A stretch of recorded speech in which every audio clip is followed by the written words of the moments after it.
Миллер, репродуктолог и специалист по сперме из Британского Лидского университета, заявляет, что ими проведен самый систематичный и самый совершенный на сегодняшний день генетический анализ данных по Джеку-потрошителю. Ученые выделили ДНК с Шали, а затем сравнили фрагменты митохондриальной ДНК, которая наследуется только по материнской линии, с образцами, полученными от ныне живущих потомков Эдоус и Космински. Как пишут авторы, профили митохондриальной ДНК как жертвы, так и подозреваемого совпали с соответствующими образцами для сравнения, что подтверждает картину преступления. Предполагалось, что кровь является кровью жертвы, а сперма относится к убийце. Однако в статье нет ключевых деталей, специфических генетических вариантов ныне живущих людей. Они охраняются британским законом о защите данных, а потому результаты исследования строгих критиков не удовлетворяют. Новости мировой науки вы найдете также на странице нашей программы в газете научного сообщества «Поиск». Гранит науки. Открытие третьего тысячелетия. Эхо твоего города вместе с радио «Эхо Москвы».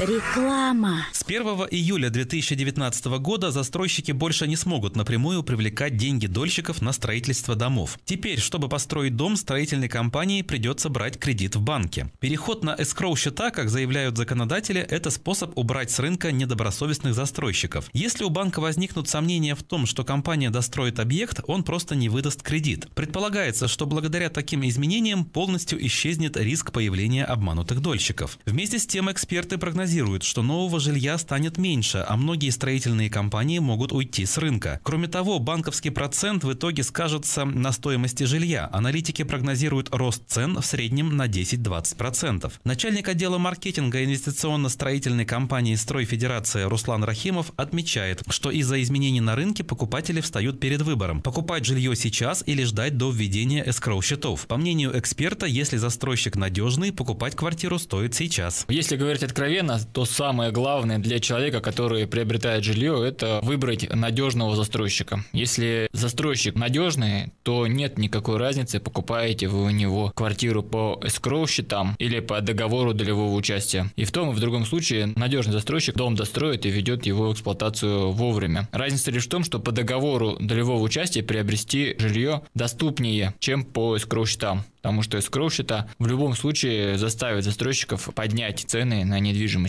Таким образом, переход на новые правила и появление посредника в лице банка в отношениях между застройщиками и покупателями жилья приведет к повышению цен на недвижимость уже в июле этого года. И единственный способ успеть купить квартиру по более доступной цене – сделать это сейчас.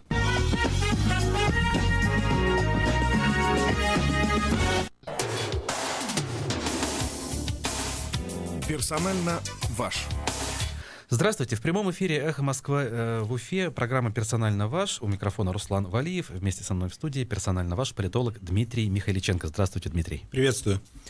+7 927 304 10 51. Это номер для ваших смс-сообщений и сообщений в мессенджере Telegram. Вы можете нашему гостю присылать вопросы прямо сейчас. Мы постараемся их осветить. При этом не забывайте подписываться. Смотрите прямую трансляцию эфира в Фейсбуке и на Ютубе. Вчера была дата, 20 марта. Во-первых, это столетие республики, да, об этом отдельно сегодня поговорим. Ну и юбилей временно исполняющего обязанности главы региона Радия Хабирова. Довольно много разного рода поздравлений прозвучали, в том числе в социальных сетях. Как бы вы оценили вот этот шквал поздравлений? Честно говоря, не очень хочется комментировать, потому что чем больше мы про это говорим, тем больше мы опускаемся вот в это византийско-средневековое лизоблюдство. А я коротко скажу, что, в общем-то, это, на мой взгляд, неправильно. От комментариев, которые мне там просили, в том числе и лояльные СМИ, я отказался. Мне кажется, что некоторые записывали свои ролики просто в рабочее время, потому что у них рабочее время не нормировано. Если они считают, что в этом информационная политика заключается, то я их поздравляю. Наверное, они умеют нравиться руководству.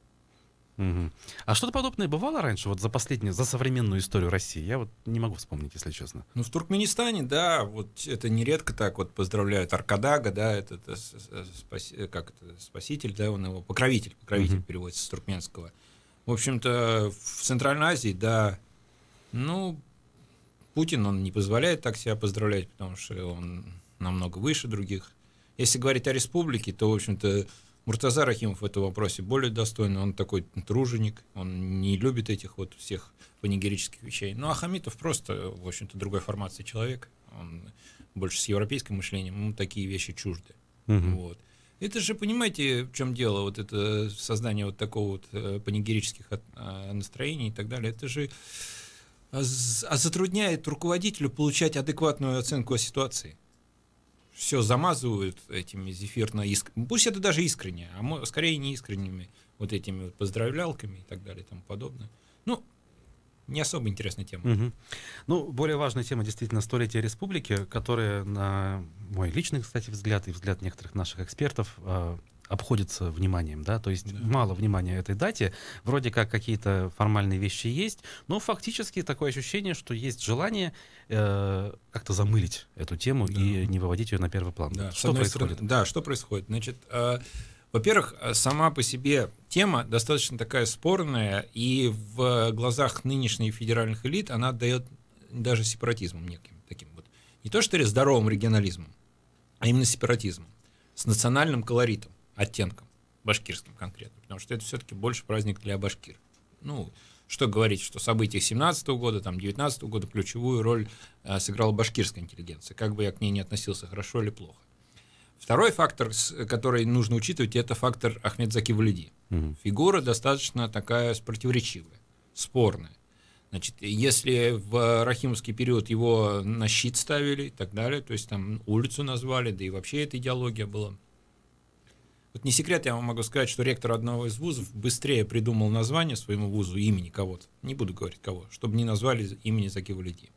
Это было, кто знает, тот поймет. Но, значит, сейчас Ахмед Заки Валиди, конечно, это фигура тоже, про которую стараются забывать. Если не маргинализировать его, как там, допустим, там Гитлера, да, вот, то забывать про нее. Стараются кто? Я с точки зрения федеральной идеологии. У нас все-таки государство такое сверхцентрализованное, и идеологию во многом оно формирует. Центр, вернее, он. Вот. Здесь, если говорить о 17-м годе, то, естественно, это Ахмед Заки Валиди. Сейчас про него говорить, ну, перенесли на 19-й год. Тут тоже вилка между де юре, де факто и интерпретацией. Когда считать началом башкирской государственности в новейшей истории? Да, это новейшая. После Первой мировой войны. Новейшая, значит. Вот. И, соответственно, вроде проводить надо. Хамитов на эту тему очень закладывался. Он хотел это с точки зрения, там, скажем, развития республики, социальной политики. Там вот эти 100 объектов, мы их обсуждали. Денег каких-то получить. Да, деньги получить. Вот. Хабиров меняет во многом, значит, хамитовский курс, вот по таким вещам он меняет, и он недавно пришел, и это, по сути, как бы не его праздник с точки зрения подготовки. С точки зрения, наверное, его взгляда на жизнь, это его праздник, да, но с точки зрения подготовки нет. И, соответственно, вот эта вилка здесь, с одной стороны, вроде проводить надо, а с другой стороны, муссировать этот дискурс, обсуждать эти проблемы, которые могут проецироваться, которые там актуализируют фигуру Валиди и других лидеров. Дополнительные вопросы какие-то скрываются. Да, это нежелательно. И вот мы получаем в таком заполированном виде этот праздник. Вот. На самом деле тема привлекает внимание. Вот буквально за минуту до эфира, да, мне за несколько минут звонили Бизнес Онлайн, это региональное СМИ такое интересное, да, достаточно, тоже вот этим вопросом все. Вот. Задаются, почему так и так далее. То есть это достаточно актуальная тема. И вот так получается. В итоге башкиры, вот эти патриоты, как бы, да, и такие, ну, националисты, можно в здоровом смысле, может быть, и не только в здоровом, там, да, вот, как Марат Кульшарипов, они недовольны. Вот. Ну, я смотрел эфир вот с Азаматом Саитовым, был, там они к выводу пришли, естественно, все вали на Хамитова. Очень слабо, потому что Саитов, значит, ведет этот эфир, говорит, там все. Кульшарипов хочет сказать об исторической части. Он говорит, давайте примем, что 19-й год – это данность. Ну, я, понимаете, не, допустим, как, я не знаю, как и, наверное, Марат Махмутович также, не для того историческое образование получали, чтобы нам сверху указывали, когда что.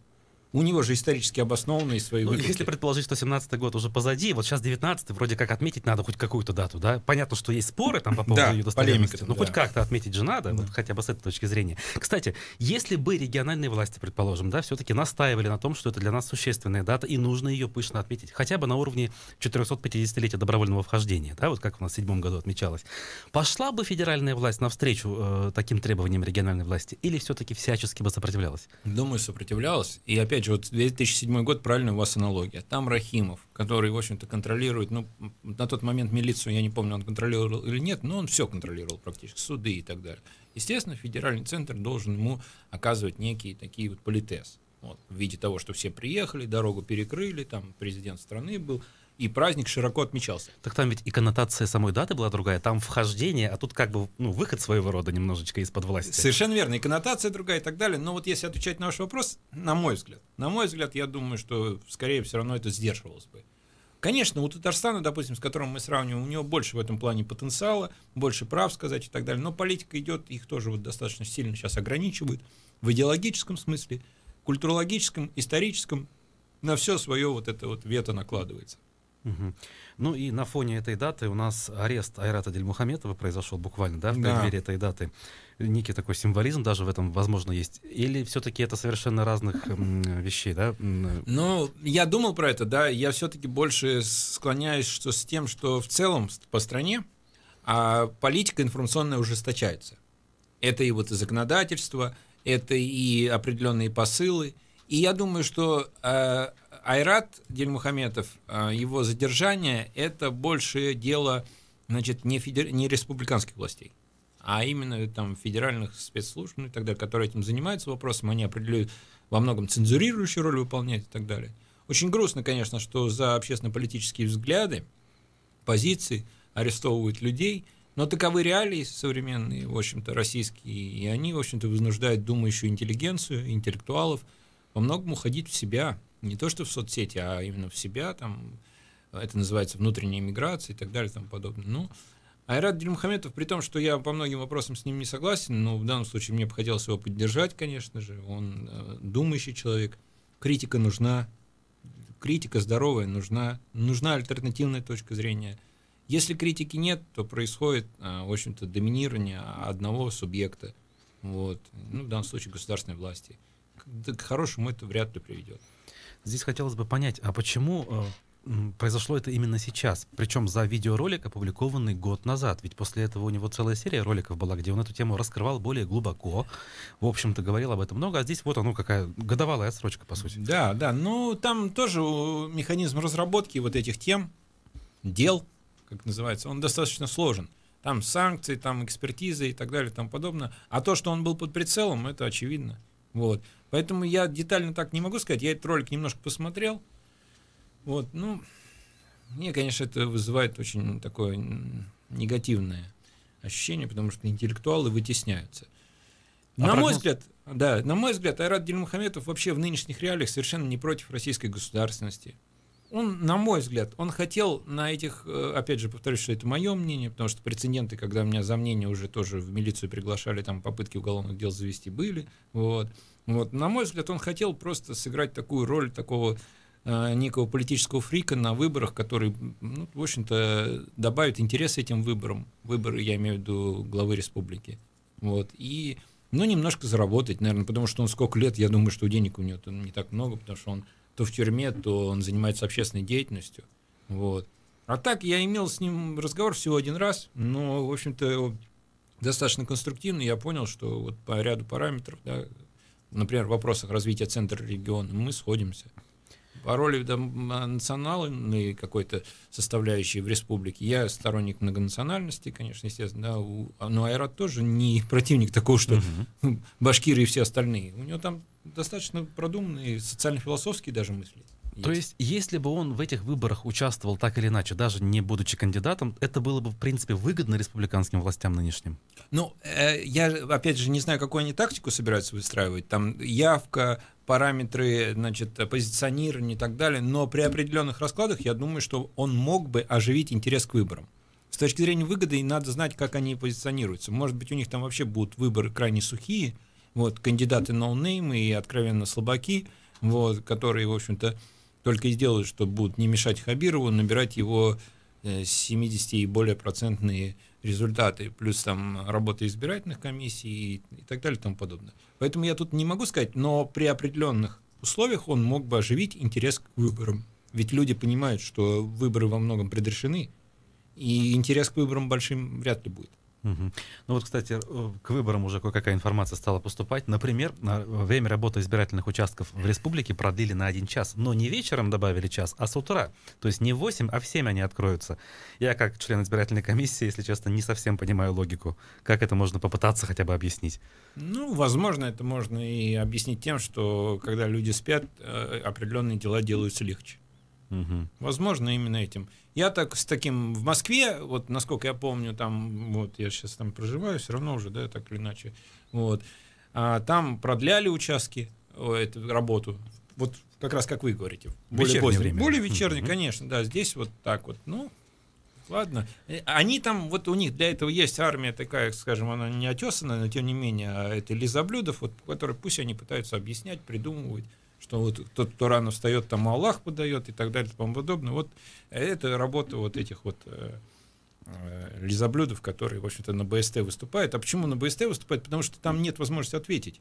Это как бы они пользуются средствами коммуникации, которые, в общем-то, устарели. Нет обратной связи, нет полемики, а им это и не надо. Потому что самим стыдно, что они говорят. Вы имеете в виду вот эти вот короткие эфиры на БСТ? Да, в том числе и короткие эфиры, но и вообще. Я вот тоже хотел сказать, да, когда я там был, в общем-то, вы же знаете тоже, и, в общем-то, взаимоотношения там и с командой Хамитова и так далее, когда был, у меня была возможность хоть каждый день на этих эфирах, хоть авторские передачи, хоть что там все. Мне как-то откровенно стыдно было. Ну, стыдно, потому что там что-то скажешь критичное, они сразу вырезают. Вот. Поэтому это же совершенно не формат для тех людей, которые умеют думать. А этот у нас башкирский Facebook, который, в общем-то, долгое время сидел, и вот они на БСТ, как на телевидении, в радость вспоминают. Ну, пусть ходит, в общем-то, БСТ даже хоккей трудно невозможно смотреть, потому что там все время говорят, что надо забить и надо выиграть. Никакой даже аналитики на уровне вот спорта. Там был Рамиль Юлдашев, вот. И то, я так понял, что он сейчас перестал, потому что он критично высказывался о хоккеистах, с которыми получают огромные деньги и так далее и тому подобное. Кстати, вот тема же, один из журналистов как раз «Бизнес онлайн» задал вопрос Зинатуле Белединову, значит, а почему зарплата хоккеистов, это главный тренер Акбарса, почему зарплата хоккеистов, говорит, не выпячиваете? А говорит, а какая разница, мне не интересно. Так это, говорит, по сути, госслужащие. Они же, говорит, за бюджетный счет работают. Правильно. И если их как госслужащие, но бюджетники. Правильно, не госслужащие, бюджет. Как бюджетники, то можно эти 120-миллионные зарплаты очень тонко нарезать и повысить среднюю по зарплату по Уфе. Уровень очень неплохо. Они же, правда, они же бюджетники у нас. Вот, поэтому, в общем-то, меня это все, конечно, возмущает, ну, вот так вот. Значит, как раз вот выборы мы затронули. Есть ли уже какое-то понимание о том, какие могут быть все-таки кандидаты? Хоть что-то, хоть по каким-то партиям, я не знаю, по КПРФ, может быть, по ЛДПР? Ну, КПРФ там говорит же про Ющенко, говорят. Вот. В том числе. С одной стороны, значит, Мурзагулов с ним мило фотографируется, а потом какие-то, опять же, вот эти вот неотесанные, там, скажем, спикеры пытаются говорить, что он кровь попортит Хабирову. Будут кандидаты такие, которые, в общем-то, не кандидаты. Выборы не выборы, а кандидаты не кандидаты. У нас тут ряд публикаций прошел, вроде как федеральная тема по поводу Павла Грудинина. Некоторые республиканские СМИ опубликовали так называемый компромат, я не знаю, там по поводу дела с супругой. Это вот что может значить, что Грудинин каким-то образом имеет отношение к республике или планирует, или это вообще что-то другое? Да нет, там у них, им бы вот коммунисты, в общем-то, достаточно сейчас активно себя ведут в некоторых. Вот по Башкирии я не могу сейчас сказать, не так пристально слежу. Вот. Но там есть Кумин, там есть Грудинин, такие денежные люди, которые готовы вложиться и так далее. Но Грудинин получил сейчас Госдуму уже. Кумин, там тоже у него свои интересы. Там они могли бы и на Питер тогда пойти и так далее. Нет, я не думаю, что там в Башкирии будет баллотироваться кто-то сильный. Максим Шевченко там тоже, да, вот он грозится все время выступить где-то и так далее. Совершенно нет. Я думаю, Хабиров и его команда, вот Сидякин, они мастера вот это договариваться с партиями как надо. Партии у нас тоже, надо понимать, и «Справедливая Россия», ЛДПР и так далее. В общем-то, часто их эксперты называют, не мое мнение, но, говорю, машины для зарабатывания денег. Вот. И там своя тусовка есть, они как бы... Хабиров здесь прекрасно разберется. Каких-то вот с точки зрения не входящих в этот пул системной оппозиции кандидатов, они будут совершенно безресурсные. Совершенно. А таких ярких я не ожидаю. А стратегия, выбранная Навальным, и конкретно Уфимский штаб декларирует то, что они готовы к этой стратегии присоединиться. Я имею в виду поддержать любого альтернативного кандидата, который может составить хоть какую-то конкуренцию Хабирову. То есть... А вы знаете, я вот долгое время не критиковал, Лилия Чанышева себя очень пассивно ведет сейчас и совершенно не тем занимается. Вот смотрите, как она себя сама роняет. Она говорила про выборы там главы республики, это был разговор. Потом мэр Уфы. Уфы, да. Потом общественную палату, может, меня возьмут. Но следующий шаг вам, Лили, только остается пойти на конкурсную процедуру начальника по информационной политике к Ульфату Мустафину. То есть и вообще, как бы вот эти ролики, которые они снимают там про Толкачева и про, значит, Хабирова, ссылаются на какие-то публикации, это что? Это плохая журналистская работа. Это не политическая работа вообще. У Рамиля Рахматова гораздо острее и мощнее. Вот он способен это делать. А так мне полностью они разочаровали. И более того, я долго молчал, а сейчас я хочу сказать, у меня тоже своя аналитика есть. Навальный совершенно, я думал, как проверял все и так далее. Навальный в пуле. Навальный в пуле лоялист, он полностью контролируем. Он, как бы это есть, вот животные метят территорию. Ну, вот собаки в частности. Вот он метит эту территорию, конечно, он размывает государственность, он бьет по протесту, там, да, там, как бы он все равно расшатывает устои этого режима. Но он подконтрольный. Поэтому от них ожидать что-то, какие-то надежды и так далее и тому подобное, мне кажется, я не говорю, что они сейчас не искренние, но как-то меня очень настораживает, как они вели себя раньше и как сейчас какие-то... Это же сколько надо денег, чтобы Толкачеву иметь такой дом? Да у него все посчитано, и как бы даже если... Ну, там правда, действительно. То есть стоимость дома, по их данным, она все равно меньше, чем сумма зарплаты. Ну, знаете, это вообще играет скорее на Толкачева, а не на имиджевые издержки. Вот. Поэтому такие вещи снимать тут вообще не понятно. А по поводу вот Навального, того, что он в системе, в курсе ли его сторонники в регионах того, что он в системе? Или они... Ну, я вот это долго выяснял. Нет, я думаю, что там очень много... Как это, знаете, американский термин времен Холодной войны? Useful idiots. Полезные идиоты. Вот, как бы они их так в темную используют. Я думаю, что искренних людей там очень много. Очень много. Уровень протеста высокий. Мы вот и рейтингом этим занимаемся, протестный потенциал. Вот, много. Но, значит, сам Навальный, вот я пришел к выводу, я долго очень собирал информацию. Мы продолжим разговор с Дмитрием Михайличенко после перерыва на новости. Далеко не уходите.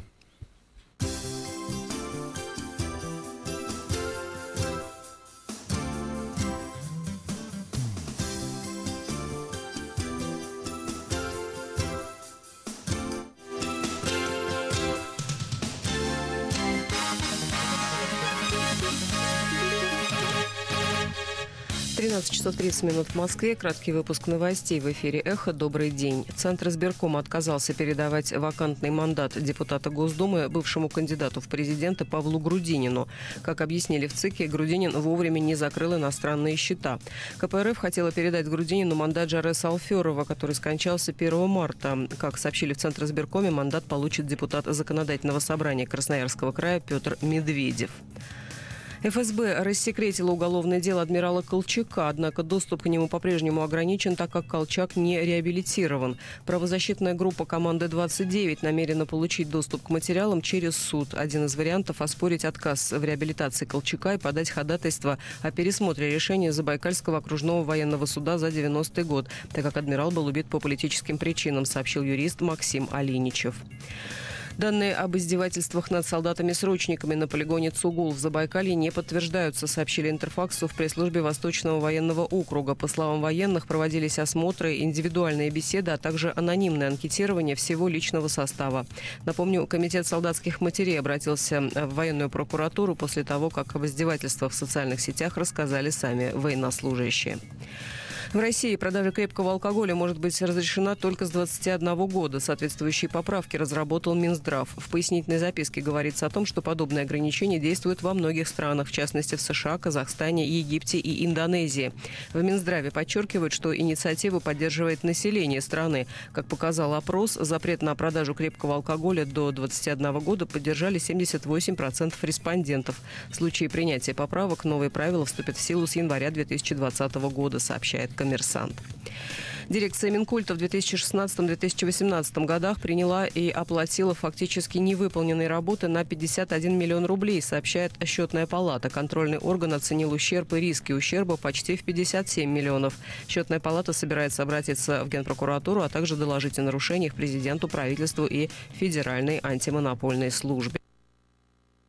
Сергей Галицкий возглавил рейтинг 10 российских миллиардеров с наибольшими доходами по версии Forbes. В 2018 году Галицкий продал свою долю в «Магните» банку ВТБ за 138 миллиардов рублей.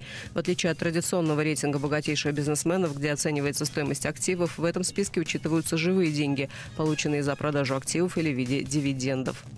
Госдума приняла закон об индексации пенсии сверх уровня прожиточного минимума. Перерасчет затронет пенсии, начисленные с 1 января 2019 года. По данным Пенсионного фонда, это коснется 12% неработающих пенсионеров.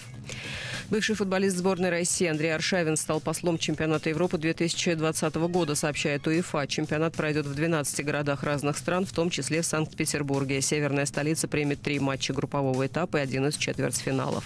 В Москве в ближайшие сутки облачно, осадки ночью около 0, днем завтра до +4.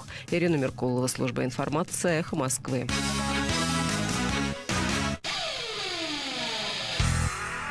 Телефон рекламной службы «Эхо Москвы» в Уфе. 216 35 99.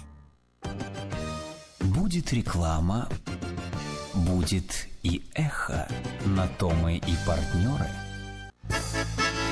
«Эхо Москвы» в Уфе и общественная организация «Берзямлек» представляют рубрику «Говорим по-башкирски». Святой. Изге. Святой покровитель. Изге яклаусы. Святой покровитель. Изге яклаусы. У следователей из Башкирии попросили денег на памятник святому покровителю Следкома. Тәфтишче комитетының изге яклаусыһына һәйкәл эшләтергә Башкортстан тәфтишчеләреннән эш хакының 1/3 күсерүен һорагандар. У следователей из Башкирии попросили денег на памятник святому покровителю Следкома. Тәфтишче комитетының изге яклаусыһына һәйкәл эшләтергә Башкортстан тәфтишчеләреннән эш хакының 1/3 күсерүен һорагандар. «Эхо Москвы» в Уфе и общественная организация «Берзямлек» представляют рубрику «Говорим по-башкирски».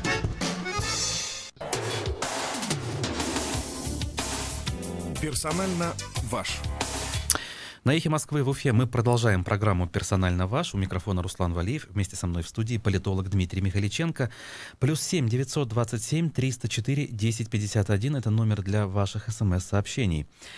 Продолжая тему выборов, вопрос от Рутения Забирова. Он в очередной раз этот вопрос задает всем нашим гостям.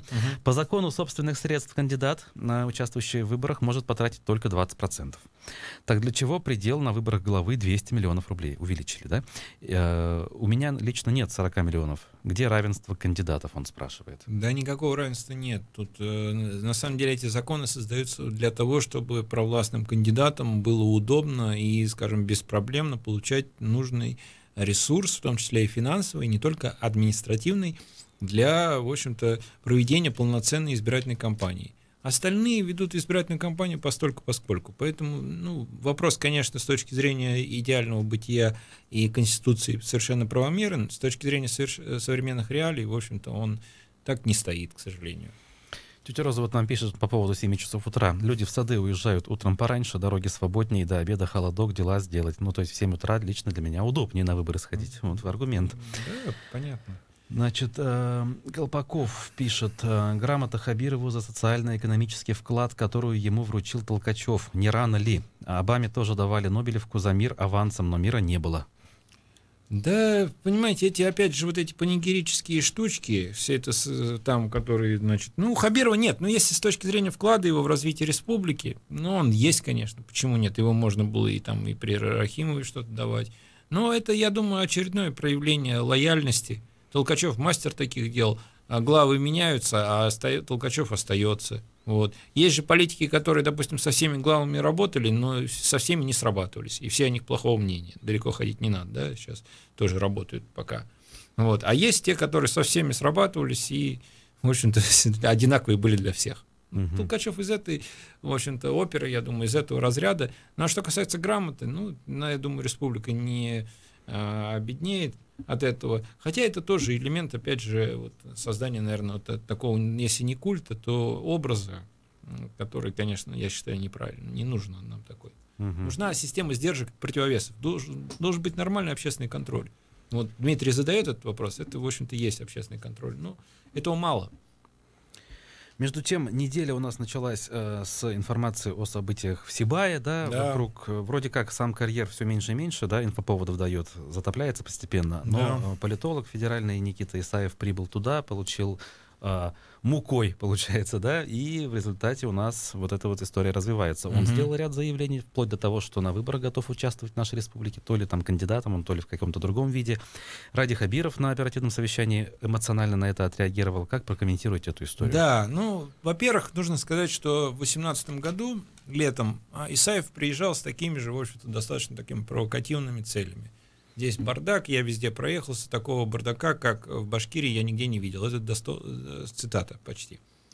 Тогда, в общем-то, региональное руководство повело себя достаточно мудро, не заметило этого и все.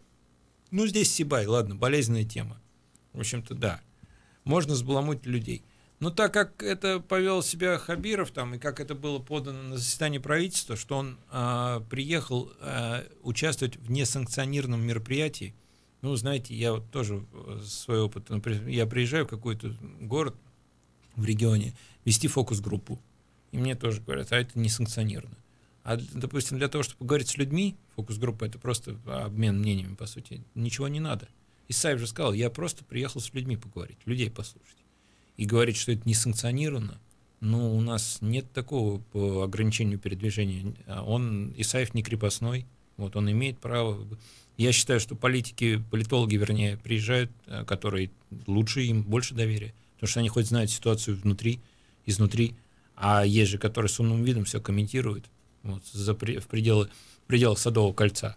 А вообще, я не знаю, там я тоже посмотрел анализ публикаций. В общем-то, достаточно большую информационную волну он разогнал. Это у него есть «Комсомольская правда», которая, кстати, и в республике окажет ему поддержку, потому что он с ними сотрудничает, и он всегда будет присутствовать в республиканских СМИ. И есть и другие издания, он достаточно активно себя повел. Цели, я думаю, у него, конечно, похайповать, конечно, он, может быть, хочет каких-то услуги предложить и так далее. В этом нет ничего, скажем так, того, что требует такой негативной реакции, тем более со стороны ВРИО. Да это не его уровень отвечать. Исаев знаком с Сидякиным прекрасно. Как раз он и говорил, что он даже его предупреждал, что собирается в феврале. А это одно поколение, они вместе общались и так далее. Да, наверное, Сидякин со своей колокольни правильно повел. Он, наверное, сказал, что хочешь, приезжай, у нас для тебя работы нет там. Типа такого, я думаю, воображаемый диалог. А он говорит, а как так у вас и так далее. Приехал, решил тут по мускулам поиграться. Но я считаю, что негативные поводы он создал. У меня, опять же, высказал именно предположение, что, возможно, это федеральный центр, башня АП, тестирует таким образом систему. Потому что Исаев никакой не сказать, что он принципиальный, не гибкий, а именно принципиальный на определенных позициях я бы не стал. Но, скорее всего, это его все-таки самодеятельность Никиты Исаева. А если предположить, что это башня Кремля тестирует систему, то что показал тест? Если предположить, а теперь тест действительно в любом случае случился, потому что этот кейс привлек внимание кураторов, показал, что, в общем-то, Хабиров достаточно агрессивно реагирует на любое несогласие. В общем, тут этот размен на уровне руководителя республики, пусть даже и в Рио, и какой-то политолог, он совершенно нецелесообразен. Если ему отвечать, это уровень, в лучшем случае, Валеев, Шамиль. Да, он пошел бы с ним на дискуссии, попробовал бы, если бы тот согласился с ним. Наверное, бы Шамиль проиграл бы очень достаточно в одну калитку, потому что это все-таки у него федеральный бэкграунд есть, и он такой достаточно системно мыслящий человек и так далее. Но отвечать ему и говорить, что я вообще считаю, что москвичи к нам не должны приезжать, это нерационально. Нерационально и неправильно, на мой взгляд. А зачем об этом говорить, опять-таки? Нужно говорить о том, как все-таки руководство республики совместно с этим комбинатом решает эту проблему. Видно же, что люди недовольны. Там понятно, что всех объявить, что вы это все купленные, вряд ли. А те люди, которые оказывали силовое давление на Исаева, это вообще, я считаю, не то что дно. Это моральное дно. Потому что когда Хабиров говорит, что при Хамитове инвестиции достигли дна, он лукавит немножко. А здесь это реально дно. В Киргизии так делают. Вот в Киргизии. Кстати, эти люди, на ваш взгляд, они реально местные жители? Потому что есть точки зрения, что якобы это чуть ли не местные, это не в нашей традиции, например, муку переводить. У людей память еще жива, о голоде, вот Азамат Гарин вчера говорил. Ну, это люди, которые работали по заказу. Вот мое мнение. Они работали не ради своих гражданских... А в чьих интересах? В интересах тех, которые хотят, чтобы все было спокойно, и Сибай в федеральных СМИ не мелькал. Кто это хочет? Это нетрудно догадаться, кто хочет. Это хочет руководство республики. Вот. Чья это инициатива? Это вот Авзалова, там местный, да, мэр, либо это Белый дом башкирский. А разве можно мукой успокоить человека? Я понимаю, там физически воздействовать, да, и реально человека заткнуть. Ну, я к этому, конечно, не призываю. Но мука — это штука, наоборот, провоцирует на бурную реакцию и на выход вот этого пара за пределы региона. Ну, там же не только мука, там же его перекрывали и так далее. Или вы хотите спросить, что, может быть, это все срежиссировано было? Как вариант. Ну, может быть. Ну, тогда, но все равно Хабиров не в лучшем свете выступил. По-моему, Исаев достаточно такой реально был озлобленный и говорил плохие вещи. Когда, опять же, какой-то политолог средней руки, отнюдь не звезда среди политологов, я вам скажу, там, да, вот на форуме политтехнологов, где я выступал, он тоже там был, сидел там в первом ряду, да, уважаемый, но отнюдь не звезда. Вот. И когда политолог говорит: Хабиров, ты не прав, на ты, еще и так далее, ну, это не дает никакой пиар ему. Не дает, нет. Там, скорее, там все-таки был определенный стык. И размен шел по линии, условно говоря, пользоваться шахматной терминологией, ферзь на пешку. А вот этот бурный, скажем, ответ Хабирова, это вот чей стиль? Это, я не знаю, Рамзана Кадырова, Владимира Путина, или это такой свой уникальный стиль? Ну да, то, что вы сказали, там вот этих политиков назвали, есть, они в этом ряду что-то похожее есть, но вообще Хабиров достаточно резко бывает, он бывает очень приятный, да, особенно когда с детьми, с женщинами, он так мило прямо располагает себе, харизма есть, а вот когда мужчина и кто-то несогласный, он так резко раздражается, но он очень много работает, это понятно, по-другому не должно быть, но вот это вот отсутствие такого должного самоконтроля, на мой взгляд, это мне как-то настораживает. Я не скажу, что это его дело, как бы не мне ему указывать и так далее. И вообще, то есть, моя позиция, как бы тут они уже тоже разговоры постоянно, типа я в жесткой оппозиции. Да нет, я на позиции социальной критики, по сути, стою, но мне вот это вот не нравится, когда он так раздражается и так далее. Вот. И все-таки, наверное, больше требуется самоконтроль. Из него делают имидж, они же самого жесткого, самого инстаграмного. Но ведь это не те качества, которые приведут республику к процветанию. Это скорее только комплекс факторов, который частично это можно там рассматривать. А вообще дело-то не в жесткости, а в эффективности должно быть. А мы посмотрим. Вот он, в общем-то, заложил такие семена, стандарты. Он сказал, что вот, застройщики как должны себя вести? Они должны детские сады строить. Посмотрим через год, сколько детских садов построят вместе с жилыми комплексами. Там претензии были к здравоохранению, инсулин и так далее. Посмотрим, если эти вопросы решатся. Вот. Хотя сама постановка вопроса, посмотрим, неправильная. Потому что она предполагает, что выборы никакие уже, нет выборов. По сути, он все, как бы все. Это так и есть де-факто. Выборов никаких нет. Поэтому давайте дадим ему год-два поработать, это значит, что выбор он уже прошел. Вот, я бы, на самом деле, если выборы реальные были бы, да, и там можно было на что-то повлиять, я, конечно, бы, наверное, более критичную позицию занимал. А так, как-то это бесполезно, мне кажется.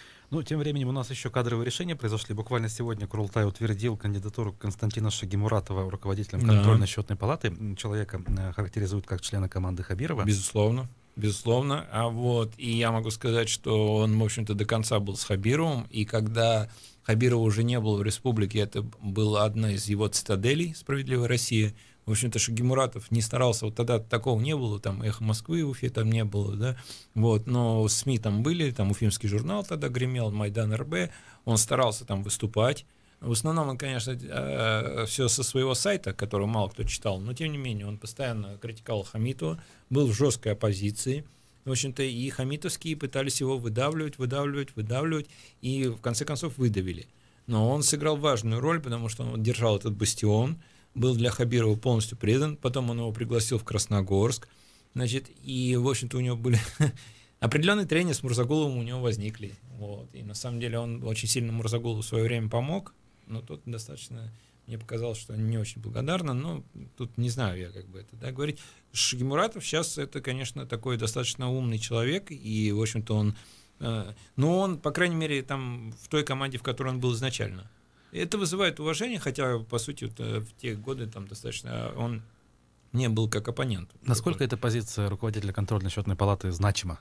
Там есть возможность для развития. Там есть, а главное, у Хабирова очень, ну, там есть преданные люди, но ему же нужны еще и люди думающие, умные, там, скажем, да, вот Шкимуратов, я думаю, из таких, и я думаю, что он усилит и команду Хабирова, вот, хотя там тоже очень много проблем будет все равно.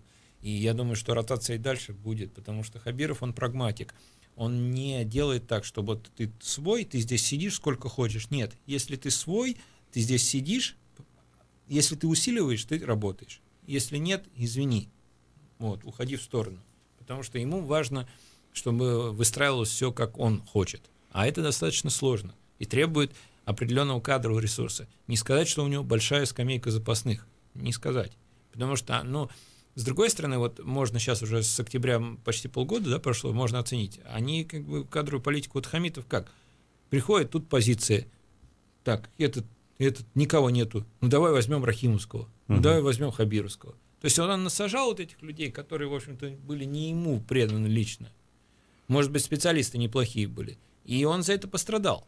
Хабиров этих ошибок там с хамитовскими, там, скажем, практически не связывается. Вот. То есть не связывается. Там он избегает. Но сказать, что у него кадровая скамейка, но они будут, наверное, формировать ее.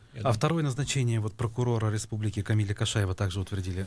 Я с силовиками, честно говоря, не занимаюсь. Да. Тут, ну что могу сказать? Там же из Татарстана он. Вот. Ну, прокурор это все-таки не вотчина Хабирова. Я думаю, что с вот этими структурами-то у него посложнее. И там и с другими, такого порядка же схожего, у него посложнее здесь. И, в общем-то, у них задача осуществлять вот тот контроль его деятельности, который, в общем-то, может и общество выполнять. Но они работают, и там фактура всегда есть. Фактура всегда есть, и как нюансы конкретно вот к этому персонажу относиться, я не могу сказать. +7 927 304 1051 номер для ваших смс-сообщений, для вопросов, для того, чтобы отправлять вопросы нашему гостю. Роскомснаббанк, крупнейший, да, по сути, и единственный региональный банк у нас оставался, у него отозвана лицензия, и вокруг этого пошла информация, что крупное муниципальное предприятие «Водоканал» хранило там серьезные деньги. Да. Что вообще происходит? Тут как бы двояки, да, вокруг «Водоканала» хочется понять, что происходит, и вообще почему все-таки у крупного банка отзывается лицензия, причем так неожиданно. Ну да, давайте от общего к целому. Общая это тенденция, что региональные банки, значит, они, в общем-то, прекращают свое существование. Татфотбанк, да, пример есть. Но Рустем Марданов, председатель правительства хамитовского, да, он был достаточно такой влиятельный и вхож в эту банковскую группировку. Там есть такое понятие семибанкирщина, да, там, Набиуллина и так далее. На самом деле... Есть это же понятие 96-го года. Ну, я имею в виду банкирское сообщество достаточно сильное. Ну, такое государственное банкирское сообщество, Ну, они наверное. государственные, но они завязаны на транснациональном капитале, и на самом деле Путину с ними не так просто. Вот, я так скажу, и Греф, и Набиуллина, и там ряд других. Так вот, значит, и при Марданове такого не случалось. Даже вот, правильно вы сказали, до эфира там Социнвестбанк, да, там наоборот позитивный кейс, позитивно решился для республики. А тут Марданова нет, и вот такие вещи происходят. Это, к сожалению, очень печально, потому что банковский сектор, он, опять же, централизуется, монополизируется фактически своим языком, своими вещи своими именами надо называть. Что касается конкретного, да, ситуации с водоканалом, у водоканала и у там ряд других муниципальных предприятий большие долги. И там произошла, в общем-то, такая вот ошибка для них, наверное, такая достаточно фатальная, на самом деле. Они для того, чтобы немножко помочь вот Флюру Галяму, да, вот это, туда перевели денег свыше 300 миллионов, 320 или 350, и это все заморозилось, и это очень сильно пострадал от этого водоканал. Вот, то есть они хотели поддержать, а в итоге получилась, в общем-то, не очень хорошая история. У муниципалитета Уфы и так большие долги, там, со времен Шоса Брикса, со времен Елалова, вот, а сейчас и вот такая вот еще неудачная операция прошла. Ну и я думаю, что ничего хорошего тут, конечно, нет. Вот, для муниципального руководства и для республиканского. В общем-то, показывает, опять же, как центр их продавливает. И если у нас там есть в составе команды Хабирова, либо он сам такая сильная группа лоббистов, то надо было отстоять этот банк. А кто в итоге заплатит? Бюджет республики, я не знаю, город или какие-то отдельные люди? Что вряд ли. Не могу сказать, я вот в этом... Ну да, люди отдельные вряд ли, зачем как-то. Но по моей информации сейчас же там все это раскидывают на Уралсиб и так далее и тому подобное. То есть вот эти ИПшки и так далее, ТОшки, которые там обслуживались, они сейчас их распределят просто и все. Да вообще у нас идет по банковскому капиталу, в общем-то, все идет к Сбербанку и к тем банкам, которые есть у, ну там, такие как ВТБ и прочее. ВТБ, да, и этот сельхозбанк Патрушева, как он называется, да, аграрный, сейчас я не вспомню название.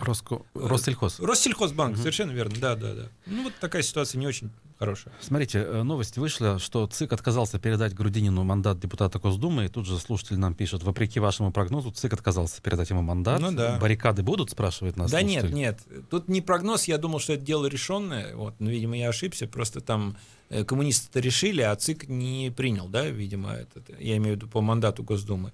Вот. Никаких баррикад не будет, и Грудинин интересы в Башкирии будут второго-третьего порядка, к сожалению. Ну, не к сожалению, а я констатирую так. Вот. Ну, это интересная новость, да. Хочется понять, почему все-таки, да, на федеральном уровне, да, безотносительно к Башкирии, ЦИК отказывает Грудинину. Чего остерегаются? Что придет депутат со своим мнением, в конце концов, что он будет какие-то там, я не знаю... Мне очень сложно сказать, я думал, это вообще вопрос решенный, на самом деле. Тут просто моя неинформированность проявилась. Вот. Но Грудинин в Башкирии, у него таких интересов, опять же, он все-таки в центральной России. Вот, говорили про Питер много, но я думаю, что нет. Значит, история с арендой бизнес-джета в республике также вот она продолжается. Даже прокуратура заявила, что все-таки будет проверять. Уже все-таки доподлинно известно, что все-таки делегация республики во главе с Хабировым летала на этом самолете на бизнес-форум в Сочи. То есть неправильно? Правильно. А как вот Фаннур Ягафаров, там пресс-секретарь, заявляет, что это дешевле и выгоднее. И тут же у вас же это было в материале, вы просто посчитали, сколько там ценник стоит бизнес-классом, 70 тысяч с пересадкой, да, я так понимаю, в Москве или прямые там, вот, и там 4,4 миллиона, ну, если они считают, что мы не можем 70 умножить на 19, или сколько там человек, значит, летал и сам сказать, да, то, ну, как-то это все очень странно, я думаю, что это должно быть... В общем, социальный контроль здесь должен проявляться. Вспомним Абдразакова как за 50 тысяч, да, там. Вот была же история тогда. Да. Это первый год Хамитова, да? Да, вот.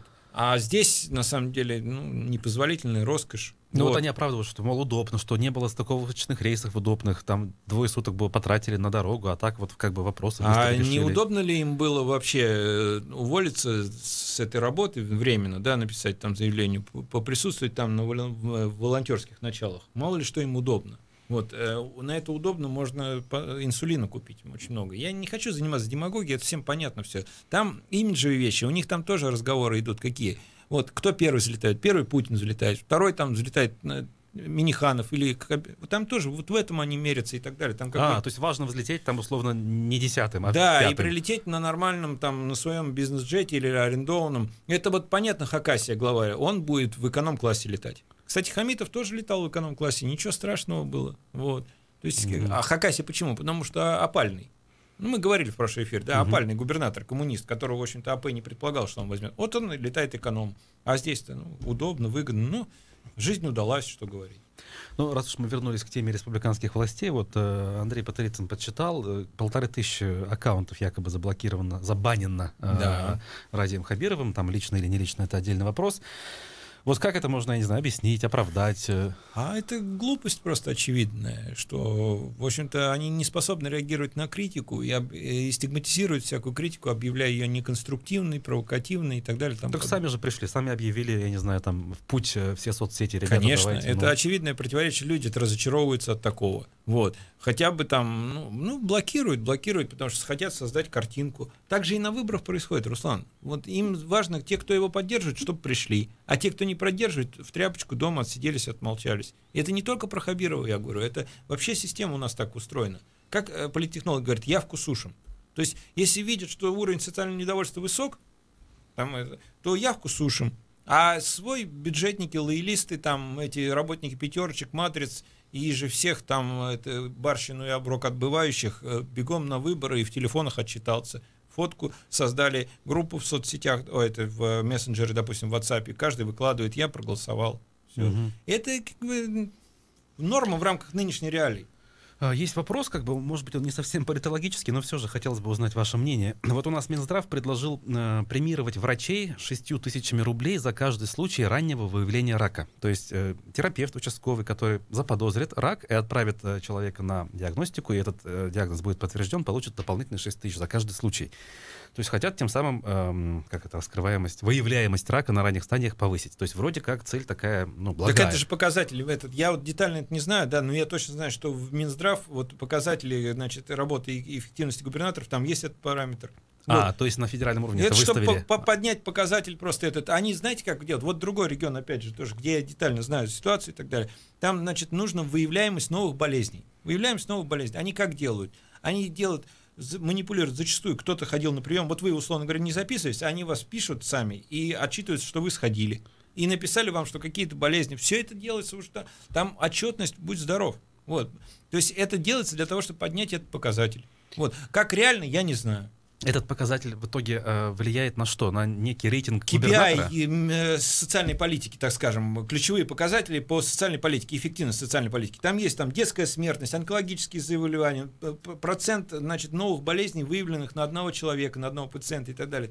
Там есть показатели, которые можно накрутить, а есть, которые нет, потому что мы все-таки не в Африке, и там смертность, и рождаемость, там это все-таки фиксируется более-менее строго. А с остальным там полная манипуляция. Кстати, хотелось бы понять, а все-таки какие показатели нельзя накрутить? То есть какой статистике верить, какой не верить? Смертность. Смертность, вот, то есть человек умер, его фиксируют тот же день. Там детская смертность тоже в какой-то степени, да, вот. То есть вот эти летальные, они более-менее там прозрачные, там, скажем, да. А вот это количество выявленных болезней, да бумага-то она все стерпит, а компьютер даже и не чихнет, как вы знаете. То есть это в базах данных и все это показатели. Там есть, там можно проверить и так далее. Это требует независимого аналитического аудита. Мы как делаем? Мы идем и проверяем вот таким образом. Сами эти кейсы тренируемся. То есть как бы, да, вот, в другом регионе это. Вот, когда надо, чтобы показать там губернатору, вот здесь так вот не дорабатывать. Смотрите, вас могут высмеять за это. Он уже сам решает там. Ну что ж, время программы подходит к концу. Я благодарю нашего гостя, политолога Дмитрия Михаличенко. Спасибо всем, кто был с нами. До новых встреч. Никакого секрета. Мы говорим все, что знаешь.